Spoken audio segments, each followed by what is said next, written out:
Hey, everybody. Welcome back to your Full Crew podcast. I'm Dawn Zoldi, one of your co-hosts.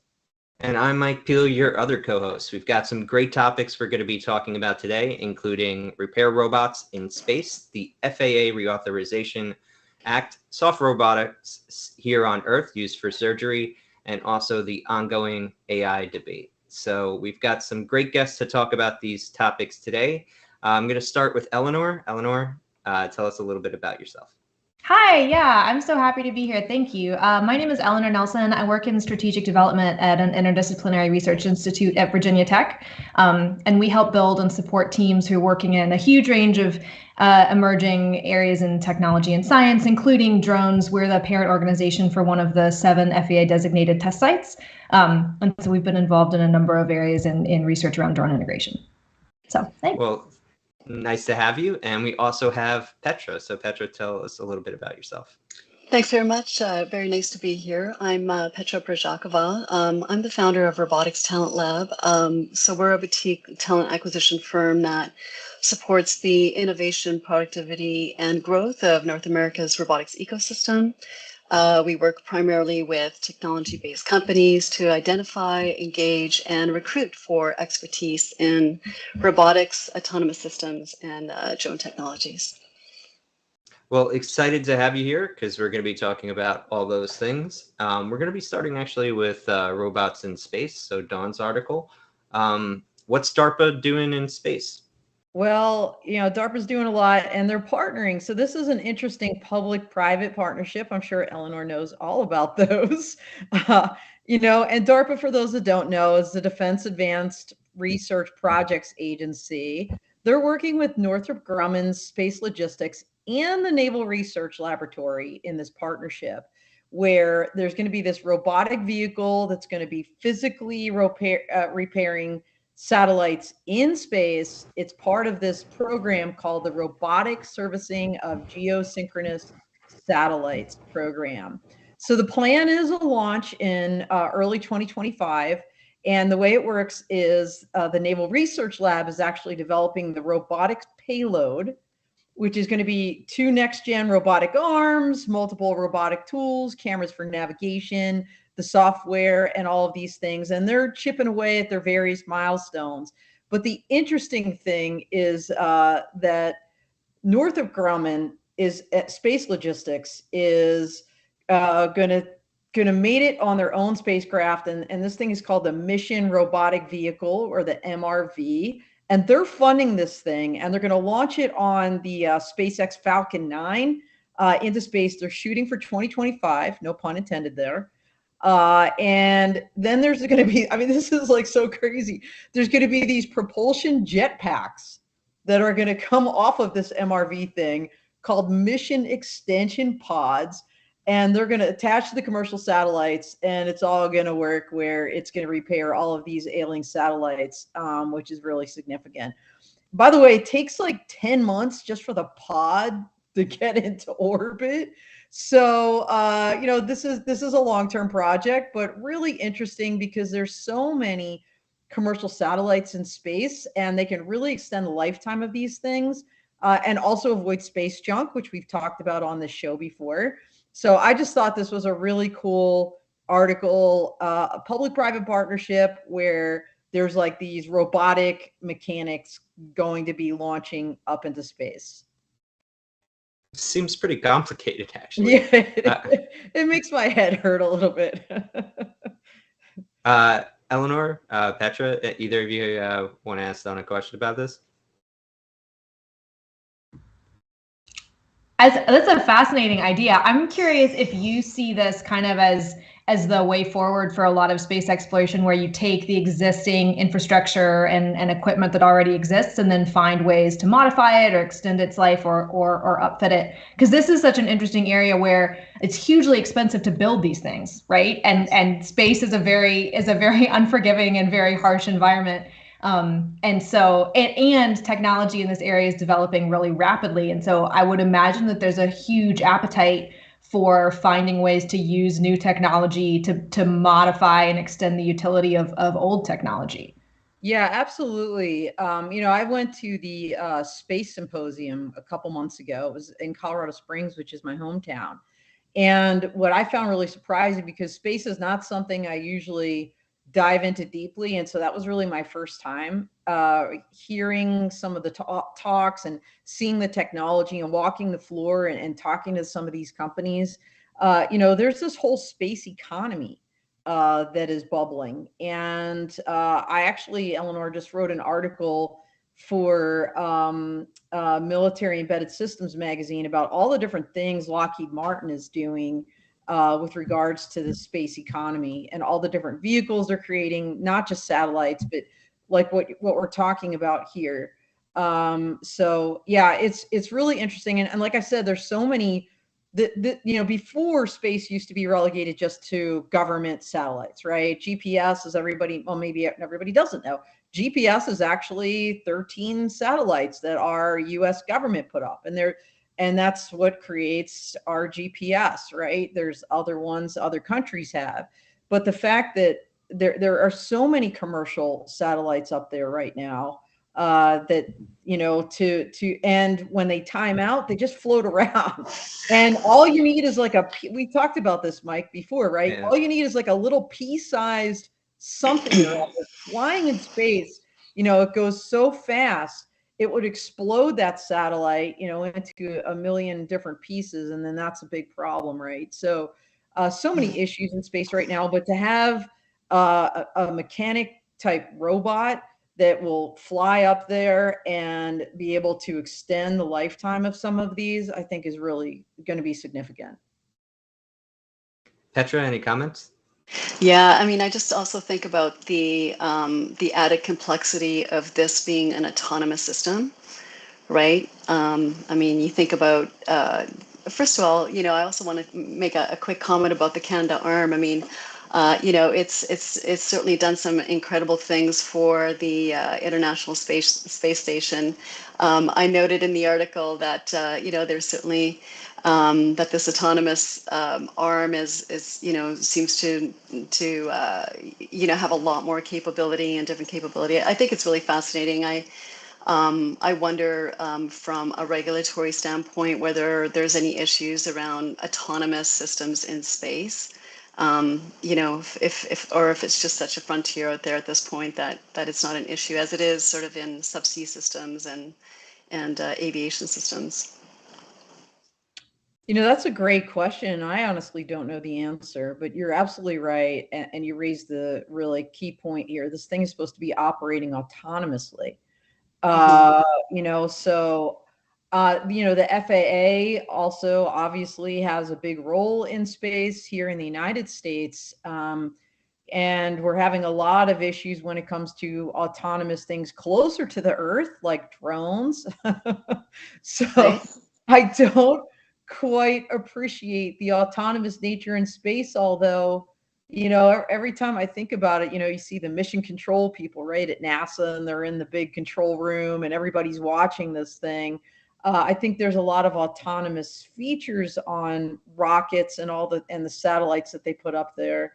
But are they fully autonomous? That's a great question. Maybe somebody in the audience knows. By the way, I know you guys are out there, so make sure you're jumping in the chat. If you have any comments, please add them. Have any questions, ask them. But no, that's a great question. I don't know the kind of regulatory implications on autonomous systems in space. It's a great question.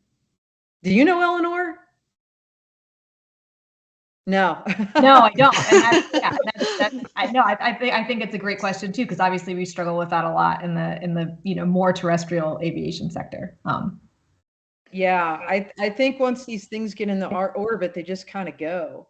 I just think that's the nature of the way it works up there. But and yeah, go ahead, Mike. We figure there has to be some coordination, though. Like, you don't want to launch a rocket into another satellite when you're deploying.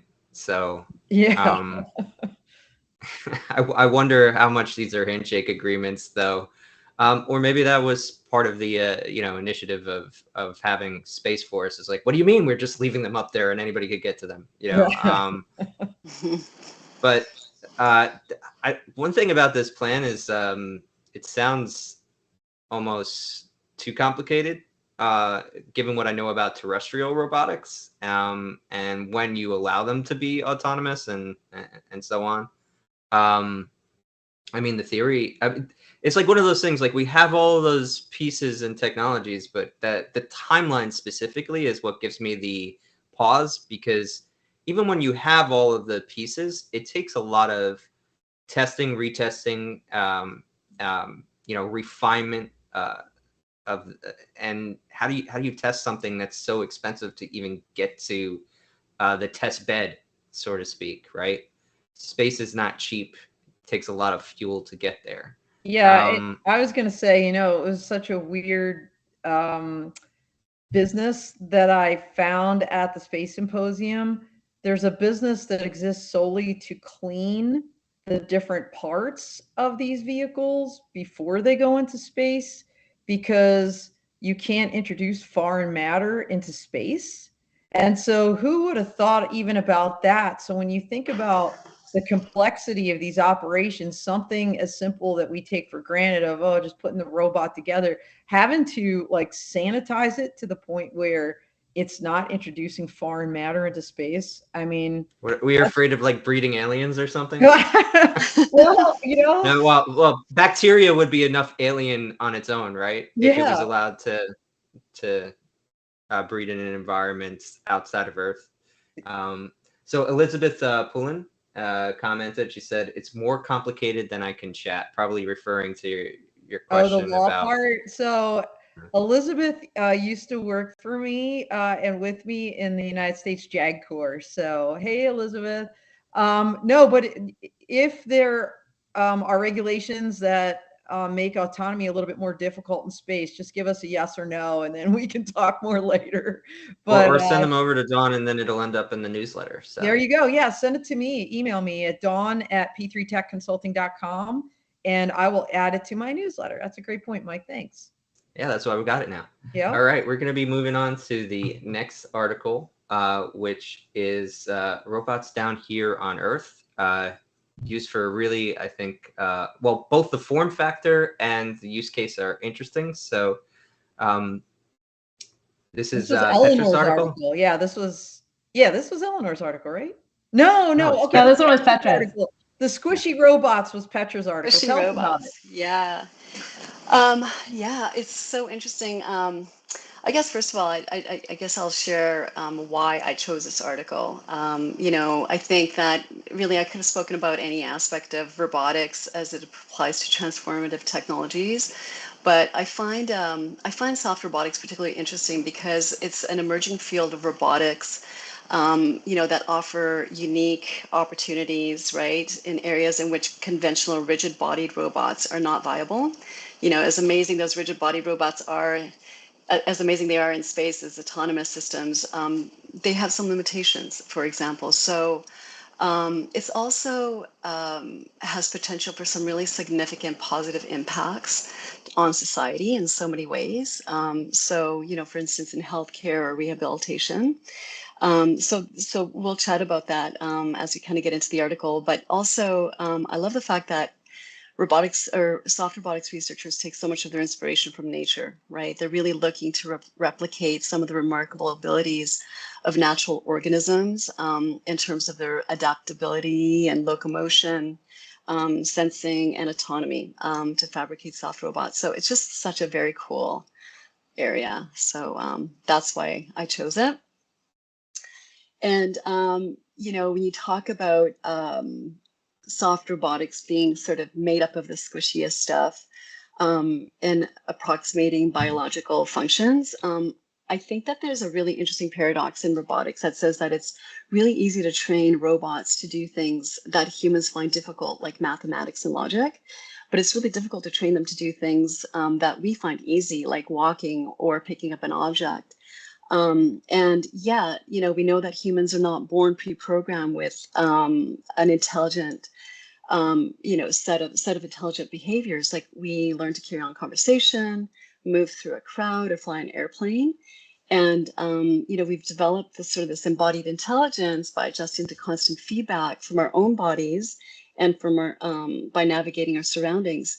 So perhaps the best example of embodied intelligence would be living organisms, or fully soft organisms like an octopus, right?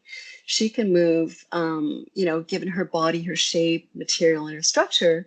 It allows her, without any kind of planning, to kind of conform to her environment.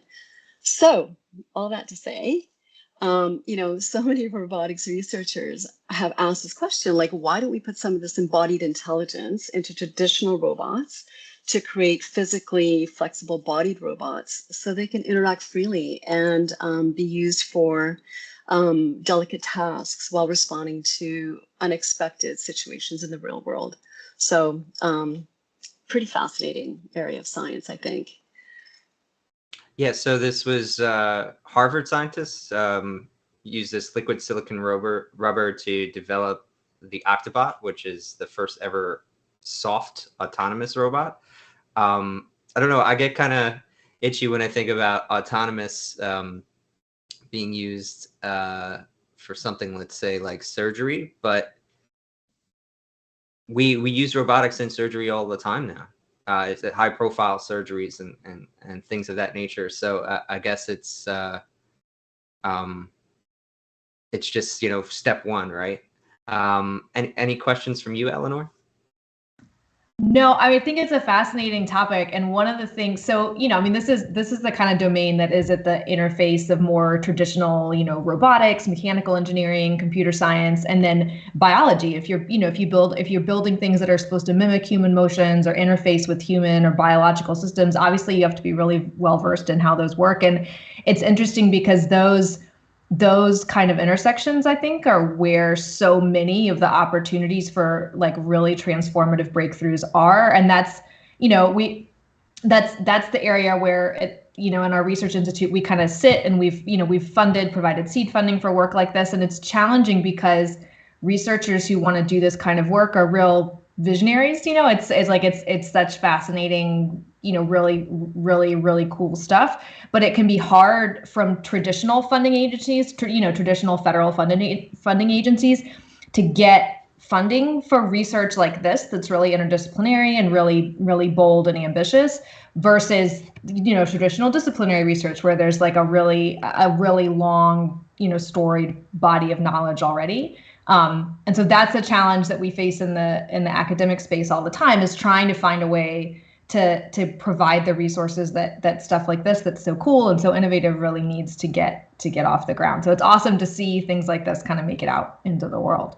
Yeah, I was going to say, having worked in both the federal government and academia, it's just amazing, the bureaucracy. And you're absolutely right, Eleanor, like, oh, this is cross-disciplinary. This is just too hard to do. It just like makes me want to beat my head against the wall, right? But what I love about this, someone, I think it was you, Mike, saying you were like squeamish about, autonomous robot or whatever for biological or for surgical reasons. I mean, man, like a robot that was smooth, that could do, go through your colon for a colonoscopy.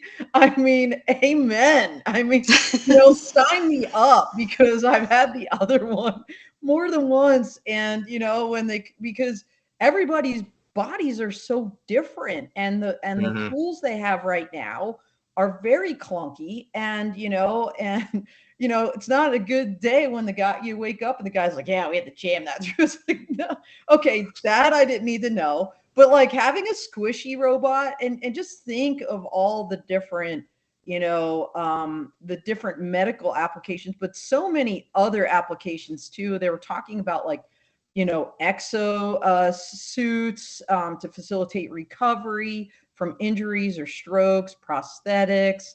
I already talked about the endoscopes, but the really cool one, let's take it outside the medical arena, that I thought was amazing, was disaster recovery.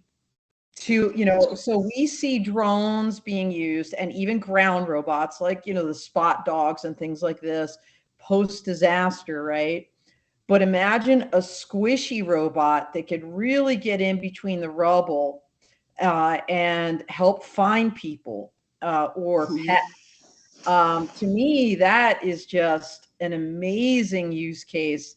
And so when you think about the funding, because we hear so much about, specific use cases, at least in the robotics and drone world, right? Like where if it's something that the public would accept readily, that, maybe it's easier to get some funding for that. And to me, I think public safety, first response, disaster response, all of these things would be amazing use cases to say, hey, over here, we could use some of that funding to show you that not only can we fly drones and maybe use ground, the quadruped uncrewed ground vehicles, UGVs, but have these all networked then with soft robots too. Wow. I mean, I that would just be amazing to me. Yeah, I really like your rubble example, because it brings me back to what Petra said about an octopus, and if you've ever seen videos, it's kind of beautiful how they can shift shape. They could even there's a certain breed that has camouflage capabilities that are out of this world too. You combine the two and they could basically mimic any form factor. But thinking about that, getting through rubble, like it's basically this beautiful little amoeba that can crawl around and find somebody, which is, compare that to traditional, let's call them solid robots, and they're basically doing what I pick things up, I put them down. Or you have an RC car, which is then very, very limited by terrain, or drone, which is limited by aerodynamics and its ability to fit into space. We've seen roll cage drones. All of that kind of assumes like a certain amount of space that you have to navigate, whereas this is a little bit squishier, right? Yeah. So just going to take a quick break. We want to thank our sponsors, AeroVigilance, Drone Up, Rubric Law, and we've added CSG Strategies. We actually had Trent from CSG on our last Full Tilt, so go check out that episode if you have a chance. Moving on to the next article. So our favorite topic, or we've been talking about it since, what was it, November, where I basically got the release of ChatGPT early, and we talked about it, did a live demo, and we've watched it cascade to this amazing crescendo of hysteria. But Eleanor is probably going to bring us down to earth with a little bit of a taxonomy of the different kind of philosophical positions that people have around AI. So Eleanor, tell us about this article. Well, yeah, so this was a really great article by Kelsey Piper, writing for Vox's Future Perfect feature. And, I am by no means an expert in AI at all. And so I've just been watching this kind of from an external perspective, and it's been really interesting to watch the public conversation, exactly as you said, the crescendo of hysteria kind of unfold, over the last year or so around the advent of ChatGPT. And it's so interesting. And what I think this article did such a nice job of distilling down is looking at how different people's perspectives are on it, just the radically different viewpoints that people are taking. And it's like you have multiple different conversations that are occurring around AI that are barely intersecting each other at all. And the divergence of these viewpoints that are starting from like almost totally different kind of sets of ground truth is to some extent, impeding the ability to really get anything done around an issue that's obviously, taking up a lot of the oxygen in the tech world right now. And so she talks about, she separates this, and I love your word, Mike, of taxonomy. She separates it into four kind of quadrants of ways that people are thinking about AI. There'd be a lot of ways to do this, but I think that her system is pretty good, where she looks at two axes. One being like, okay, what's the level of impact? Is it going to have a dramatic impact on the world? Is it going to have kind of a moderate impact on the world? Or is it going to have, and so you look at degree of impact, and then you look at the type of impact. Is that fundamentally good or fundamentally bad? And that splits you into kind of four different quadrants. And in the one you have, well, it's fundamentally good. It's going to have a huge impact. It is a completely different type of technology from anything that we've seen before. It's intrinsically unique.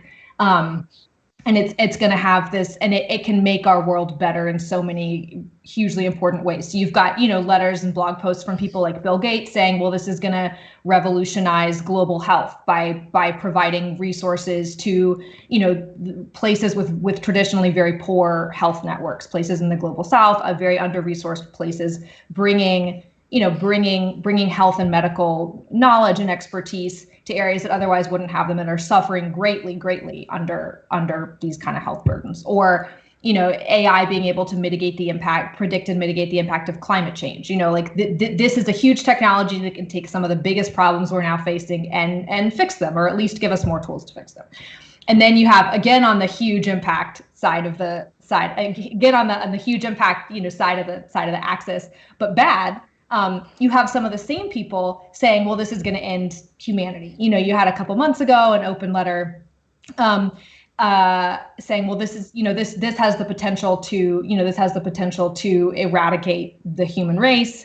A couple months ago, a couple weeks ago, there was a statement, again, by a number of very prominent AI researchers and people in the industry saying that, the risks of AI should be seriously considered on the scale of like nuclear destruction or pandemics as a fundamental risk to humanity that we haven't really faced before. Either because it's going to give people radically new tools. Like I saw an article about people being able to use ChatGPT to get instructions for for creating a bioweapon, essentially, either because it's going to empower humans radically more than they've been empowered so far, or because you're creating a new intelligence with different goals to people. And so you have this prognostication of doom. And so those are the very big impact groups. And then you have the two other groups, the moderate impact groups. The good one that says, well, look, this is just going to create some new tools, right? Like kids can have AI tutors, and that's cool. I read a neat article in the New York Times about doctors using ChatGPT to improve their bedside manner, having better relationships with patients, being more encouraging, because doctors who I read that one too. I think some doctors don't know what to say to people who are. And I appreciate that they asked. How can I do a better job at just because part of the job and the training, Yeah. And so that's all good stuff, right? Like it's not revolutionary, but it's new tools that people can use. And then there's also a really active line of discussion around, well, yeah, this is going to have some negative impacts. It's the same kind of but it's not a uniquely negative impact in the way that this is going to end humanity, but more, this is going to exacerbate problems that we already have. It's going to exacerbate racial and gender-based bias and discrimination. It's going to exacerbate kind of this hollowing out of the middle-class workforce that we already see by outsourcing, knowledge economy jobs to ChatGPT or other similar generative intelligence systems, and that it's going to continue to concentrate power and data and authority in the hands of a few people and companies, and that what we need is much better regulation to prevent harms that we already see happening. And one of the most interesting pieces of this argument to me is that the people who are making that kind of argument saying, well, that these predictions of doom that the world is going to end are actually a distraction from some of the less extreme but still significant bad stuff that's happening now. So those are kind of look over here because we're going to keep discriminating over there. Yeah, exactly. Yeah. So, and Kelsey's argument in Vox is that kind of how different, the people who are really invested in either the super good or the super bad arguments are going to be less likely to pay attention to the moderate ones, and the moderates are kind of disinclined to give real credence to the more extreme ends of the scale. And so everybody's kind of having different conversations. So that was kind of interesting to me way to segment all of this discussion that's happening right now around AI. I would love to get the vote on what quadrant you guys fall in. I want to go with Petra first. What quadrant do you fall in? Well, I think that AI, has potential to really, complement, augment, a lot of human capabilities. I really do. I'm very encouraged by it, but I'm also cautiously encouraged. As an example, you're talking about ChatGPT. I had read an article that said a lawyer, an attorney, had used ChatGPT to provide a legal opinion, and it was based on fictitious cases. Yeah. right? So, AI, there are flaws. I think we need to be cautious in rushing to this accepting, all of that's coming at us from an AI perspective. I think you just gotta sort of pause a little bit and maybe be a little discerning when using some of these tools.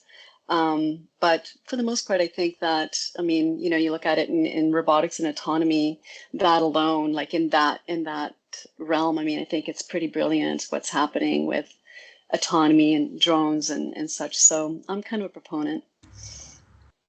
Yeah. So I'm in quadrant 5. Of course you are, Mike. Of course Yeah. you are. Well, because one of the things that we never gets addressed, I think LLMs have captured the minds of non-technical people about a technology that has already existed and already transformed our world. And LLM being large language models. Okay. Yeah, LLMs being large language models. So like, because this was a parlor trick that only humans had for, well, dolphins and whatever, but we don't really understand what those beeps and clicks mean.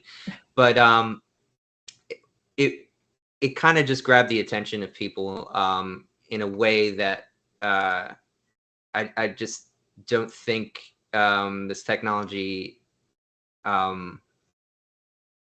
actually is when you deal with it, right? So, and that's what people are finding out as they actually interact with it. They're like, oh, this is kind of like a slot machine, and sometimes it gives me the wrong answer, and it's a terribly wrong answer.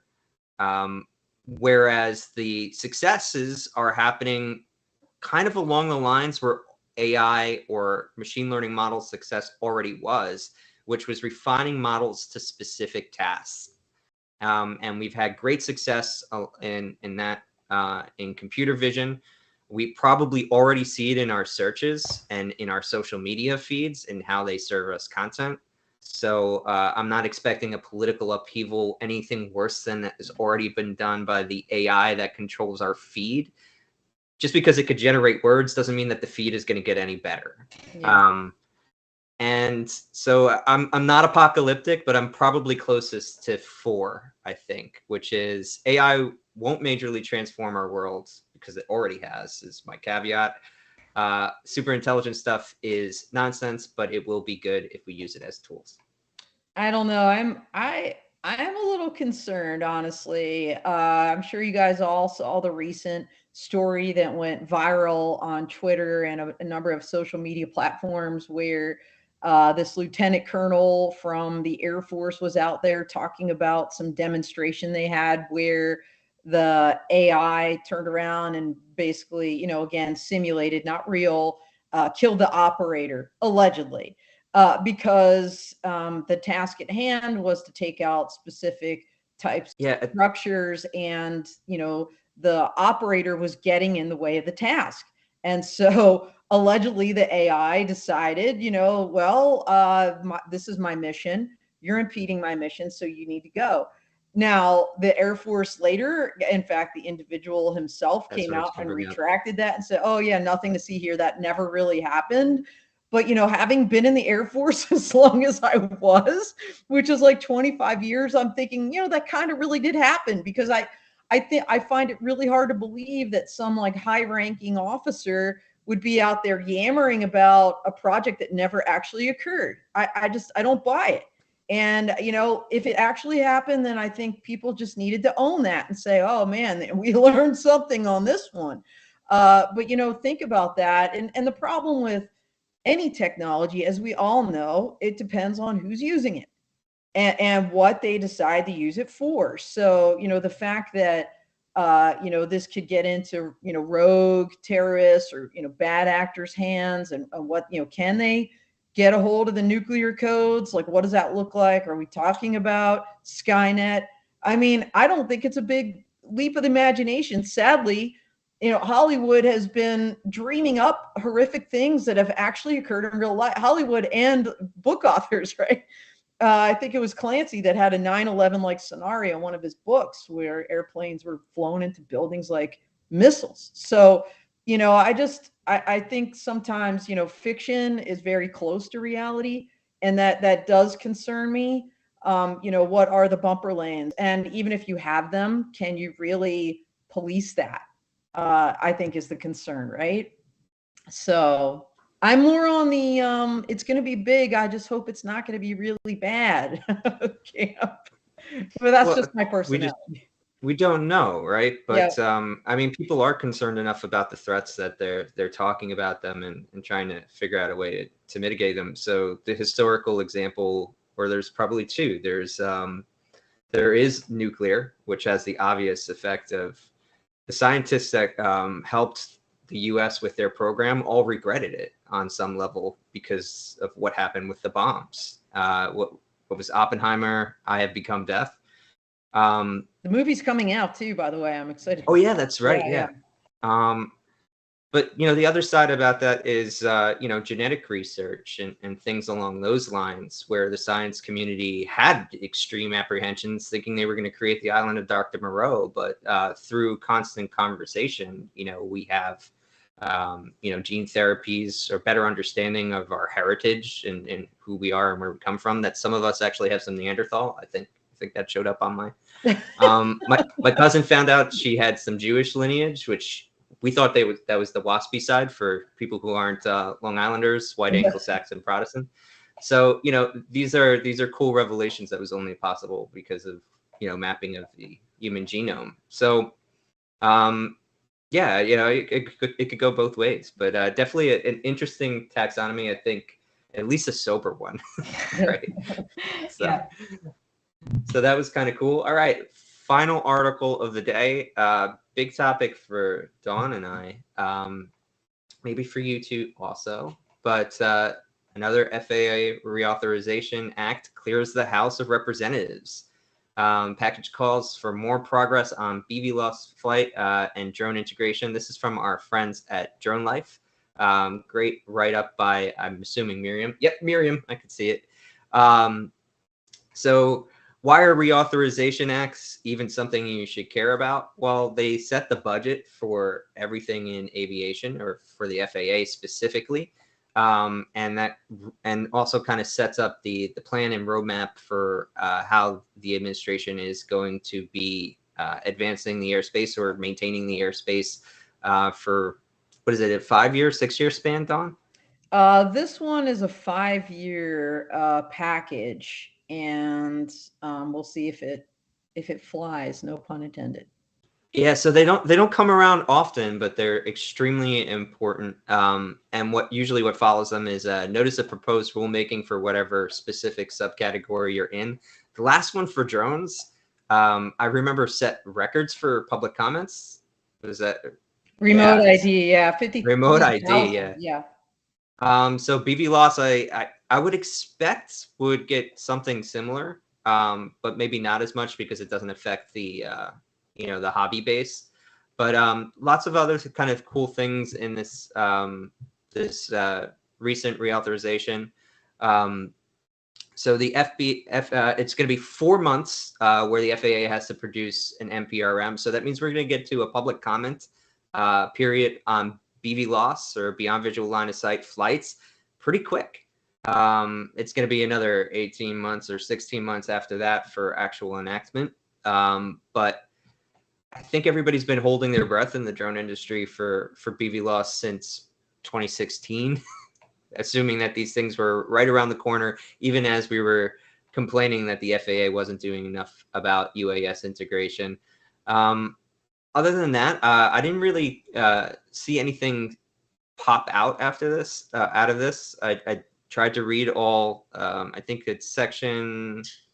It's like 601 to 680, somewhere in that is the drone section.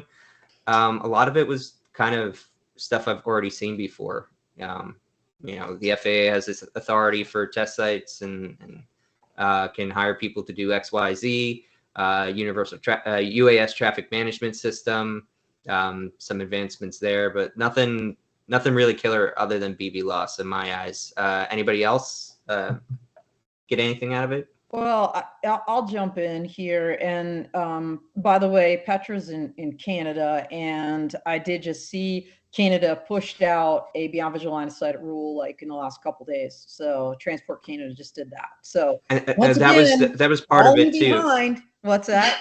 Well, actually, playing with international or authorities or looking to international authorities was actually there in plain language that's something that you should be doing. So yeah, I don't know if that's been there in the past, but well, that that's a good point. I don't know that it was. Doesn't mean that they have to do it, but you're right. If everybody else is using the Jara Sora, why are we not just using it? But whatever. That all aside, what I thought was interesting was what wasn't there.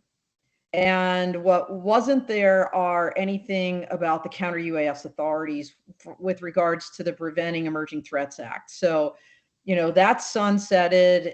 It was extended. This is the authority that gave a handful of federal agencies in the United States the authority to detect and mitigate credible threats, right? And then they all implemented this in different ways vis-a-vis policies, but there were, a handful of bills that were introduced late last year, that would have extended some of those authorities to first responders, to some folks that are operating critical infrastructure, which in the United States, it's over 85%, I think, of our critical infrastructure is owned by the private sector. And right now, at least in some camps, they believe they don't even have the authority to detect drones flying around certain facilities, which is not a good place to be. So what was a little frustrating to me was that it was not addressed at all. What was in there was, for those that recall, this section 2209. This is where certain stakeholders could petition the FAA to have their site, like railroads.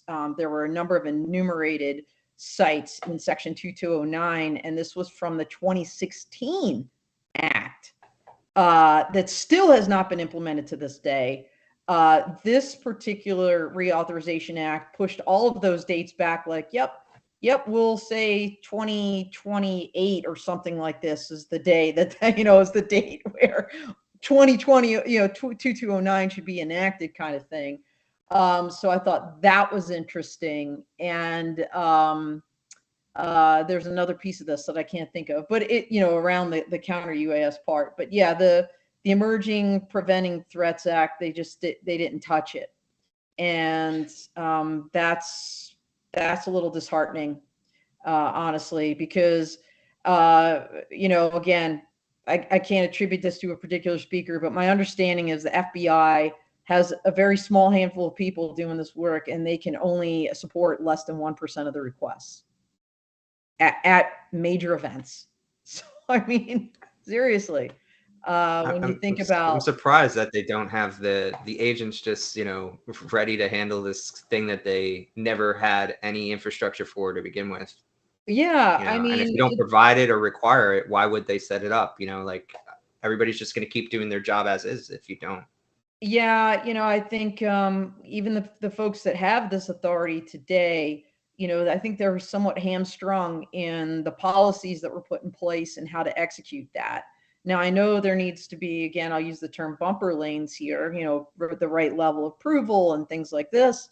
But is that where we are right now? So I don't think that's a great place to be. And by the way, everybody, tomorrow I'm actually doing a webinar with Defense Solutions on this counter UAS topic. So I'll have better notes for that one. Eleanor, any insights on this? Yeah, I mean, I think the House bill ended up in a pretty good place. I know there were some changes that came out of, markup and revisions that were positive, adding some more language about performance-based requirements for UAS, which I know has been a big yeah, issue I saw a lot of that in the past. I'm going to be really curious to see what comes out of the Senate bill. I think their markup got postponed until after the recess. There was some language in the Senate bill around counter UAS, and I am not, a legal expert to understand exactly what the implications of all that was, but it did include some carve outs for federal agencies and contractors for doing some of that work that I think that is going to be something that's really, really important moving forward. And I think, unfortunately, it's gotten caught up in a lot of political gamesmanship around privacy concerns and even issues around law enforcement that I think has kind of stalled some of that progress in the House. And so, maybe the discussion around the Senate bill will be a good opportunity to get some of that language worked back in when they ultimately get reconciled. But yeah, that's something that we're watching pretty closely. Yeah, I also saw some language in there that made me think there might be some changes to what I think the Hobby Lobby felt were strict requirements, but I couldn't really parse it. Maybe one of you could. So it was Section 44809 of Title 49. No clue what that is. Is amended to include small that's the recreational drone rule. Okay, so it's amended to include exceptions for limited recreational operations of unmanned aircraft. Does that mean it was restricted before? I'd have to go look at it, Mike. But what did you said 44809? Yeah, 44809 of Title 49. Yeah, so and what is this purporting to do?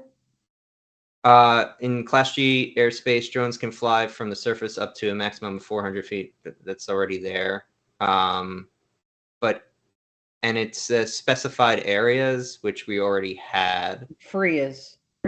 Yeah. So I don't know if it was like lifting the requirement on that or adding or just reaffirming it. Well, if it was lifting the requirement, that would be huge, because that was obviously one of the reasons why Race Day Quad sued the FAA on the remote ID rule was the creation of these federally recognized identification areas that if you did not have a remote ID compliant drone, that you were then relegated to flying in these very specific small areas that only like educational institutions and, kind of these nonprofit like AMA, groups could petition the FAA to create in the first place. And the Race Day Quads and the other first person view or FPV pilots were like, wait a minute, we fly our drones out in the wilderness, we fly them fast through forests. Yeah, just like all model aircraft people did in the past, and that this technology is, especially if it's operated by a person, is fundamentally not that different, right? I think that's what their case was, and it's,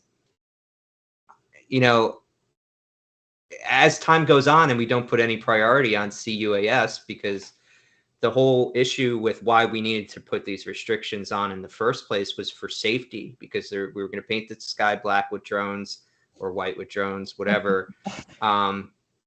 You could not see the sun. There would be so many drones running around in the sky, and they were a threat to aircraft. If we're not going to put the emphasis on CUAS, we're not going to give anybody authorities to detect, and that we're okay going another 5 years with a possible incident literally being catastrophic. Why are these restrictions put? I was, when it seemed like there was something coming, I was more on the FAA sides on this. As we're doing nothing, I'm less so as time goes on. What were you gonna say, Dawn? You just remind me by what you said, what the other point was that they included in this. So in the 2018 reauthorization, that Congress gave the FAA authority for 5 years to do this testing of counter UAS systems at specific airports, right? They pick a handful, they do this. Well, in those 5 years, I think they've tested about 12 systems. And so what this one does is it amends, gives them another 5 years. And I'm just like, oh my God, 5 more years of R&D. Seriously, we need to move further than that. And I conflated the issue that I talked about earlier with the extension 2209. What they did there was they tweaked the timelines a little bit. It wasn't 5 years. I apologize for that. But what they did was they said, well, we're going to add like amusement parks. There was like a catch-all phrase in 2209 that had a lot of people freaked out, because it was like, and anybody else that could apply, or that kind of thing. And they necked that down to like amusement parks and something else. And then they gave them another specific timeline like this, 4 months and 16 months, if I recall correctly now. So that's interesting on 2209. And then also I think it's called 309 authority, the airport counter UAS system, but more on that tomorrow. But Petra, you're in Canada. What are you seeing? What are from where you sit, your observations about how Canada's doing from the aviation standpoint beyond visual line of sight and some of these other challenges that we're facing? So first of all, I think I would say that I'm absolutely not an expert on this. So, Yes. My very kind of cursory observation or knowledge is that, I know that in Canada, you have to have a special flight operations certificate issued by Transport Canada to fly beyond the visual line of sight. And it's, provided on a case-by-case basis. I was trying to do some research actually, because then you'd be talking about this to get a sense of like, how common is this? How infrequent is this? And I couldn't get really much information on it. So, it's very interesting, but it's certainly really kind of beyond my capability to really comment on. I don't see a whole lot of drones flying around. I can tell you that. Yeah, well, you bring up an interesting point. Like, so, what was it? Part 303 was what you had to get like a special sign off to do drone operations for commercial purposes way back 333, before. section 333. 333. Yeah, and so same thing with there was like one EV loss kind of waiver granted to Precision Hawk back in the day, and they claimed they had a BV loss one, and it was never really verified if they did anything with it. But all this goes to show that when it's that restricted and there's not a clear rule, nobody even gets through that process, right? So if there's that much requirements that, you have to be anointed to be able to do it rather than, the law is clear if you're able to do it, most people just don't, right? So you're probably not seeing any BV loss operations that are easily Googleable, because if they are being used by companies for a very specific purpose or limited purpose or proprietary purpose that they're not willing to kind of share publicly. So that kind of holds the whole industry back. Well, it does, because, Petra is sitting in this, basically standing in the shoes of, Joe or Jill Q Public right now. This is not her world like it is more so Mike's and Eleanor's and mine, where we're reading about this, we're going to the trade shows, we know what's going on. She's trying to research it, can't even find anything. I mean, that should tell you something right there. Transport Canada, FAA, like, we need to be a little bit more transparent about what is happening, where, the public can know, because until they see the amazing things, Petra, I can tell you in Canada, there are companies doing long linear pipeline inspections that would otherwise be very expensive by helicopter, dangerous. Same thing with power lines and things like this. But if nobody's telling those stories to the public, then they don't know the goodness that drones are actually bringing to society. And I think we harp on this all the time, but I'll just say it once more. We need to do a better job, talking to the public versus and with the public, not just at them or to them, but with them about what is happening in this industry. So I wanted to ask Eleanor a question about performance-based standards and why they're important. I know, but I want to hear it from somebody else, because you had mentioned that this is something people have been asking for more of. So why is it a big deal that they put it in black and white? Okay, well, since you already know the answer, I hope I'm going to get it right. So the challenge with a lot of the things, a lot of the BB law stuff, operations over people, the things that are outside of Part 107, that stuff has been allowed only on a case-by-case basis. You're getting specific waivers, you're getting specific exemptions, and there have not been typically really quantitative thresholds that people have been able, that operators have been able to target to say, okay, if we can meet this extremely quantitative level of safety, then we can operate. It's kind of been well, submit us your safety case, submit us your documentation, and we'll know it when we see it, if it's safe enough.